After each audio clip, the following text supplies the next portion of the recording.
হালাল ভাবে ধনী হতে চাইলে সকাল বিকাল একটি দোয়া 7 বার পড়বেন। এটা আমার কথা নয়, নবীজি সাল্লাল্লাহু আলাইহি সাল্লাম নিজে জানিয়ে দিয়েছেন। আবু দাউদ শরীফের 1555 নম্বর হাদিস, খুবই চমৎকার একটি হাদিস।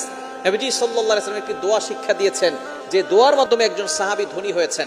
আপনি ঋণের বোঝা জর্জরিত আছেন, টেনশন, দুশ্চিন্তা, ডিপ্রেশন, ফ্রাস্ট্রেটেড পিপল যারা আছেন, অনেক দুশ্চিন্তা, দুশ্মনের দুশ্মনী, এবং অনেকে আপনার সাথে দুশ্মনী করে আপনাকে ক্ষতি করতে চায়, অথবা আপনি ঋণের বোঝা জর্জরিত হয়ে টেনশনে আছেন, এই একটি আমল করেন। সকালে 7 বার ফজরের নামাজের পরে পড়বেন এবং মাগরিবের পরে 7 বার পড়বেন। আল্লাহ পাক রব্বুল আলামিন আপনার সকল দুঃখ, কষ্ট, টেনশন এবং ঋণের বোঝা দূর করে আল্লাহ আপনাকে সম্পদের মালিক বানাবেন।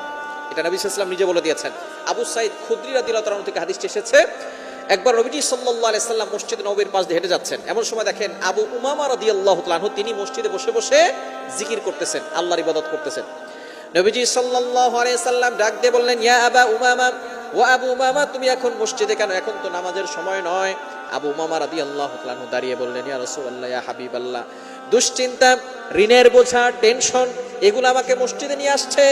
সাহাবায়ে কেরাম যখনই টেনশনে পড়ে যেতেন তখন তারা মসজিদে চলে আসতেন, আর আমরা টেনশনে পড়ে গেলে, দুশ্চিন্তায় পড়ে গেলে আমরা মসজিদে নামাজ পড়তে যাই না, আরো মসজিদ থেকে বের হয়ে যায়, এমপির কাছে যায়, মন্ত্রীর কাছে যায়, মিনিস্টারের কাছে যায়। না না, বিপদে পড়ে, যখনই আপনি বিপদে পড়ে যাবেন সাথে সাথে আল্লাহর কাছে হাজির হয়ে যাবেন, আল্লাহ তাআলা সকল বিপদ থেকে আপনাকে উদ্ধার করে দিবেন।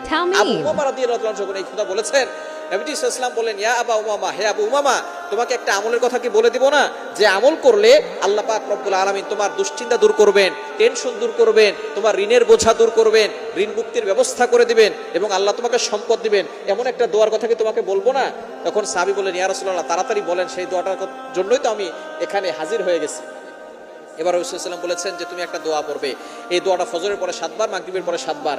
এই সাহাবী আবু উমামা রাদিয়াল্লাহু তাআলা তিনি এই দোয়াটা পড়েছেন। কিছুদিন পরে নবীজি সাল্লাল্লাহু আলাইহি ওয়াসাল্লামের জন্য হাদিয়া নিয়ে আসছেন এবং বলছেন, ইয়া রাসূলুল্লাহ, আপনার এই দোয়ার আমল করে আমি ঋণ মুক্তির ব্যবস্থা করেছি, আল্লাহ পাক রব্বুল আলামিন করে দিয়েছেন, এবং আল্লাহ পাক রব্বুল আলামিন আমাকে সম্পদশালী বানিয়েছেন, আমি নিজে আপনার জন্য কিছু হাদিয়া নিয়ে আসছি। দোয়াটি হচ্ছে, আল্লাহুম্মা ইন্নী আউযু বিকা মিনাল হাম্মি ওয়াল হুজনি ওয়া আউযু বিকা মিনাল আজজি ওয়াল কাসালি ওয়া আউযু বিকা মিনাল জুবনি ওয়াল বুখলি ওয়া আউযু বিকা মিন গলাবাতিদ দাইনি ওয়া কাহরির রিজাল। এটা বুখারী শরীফের ভিতরে একটু অন্য রায়াত আছে, আবু দাউদ শরীফের ভিতরে আসছে। আমি আবু দাউদের রিওয়ায়াতটি বলেছি।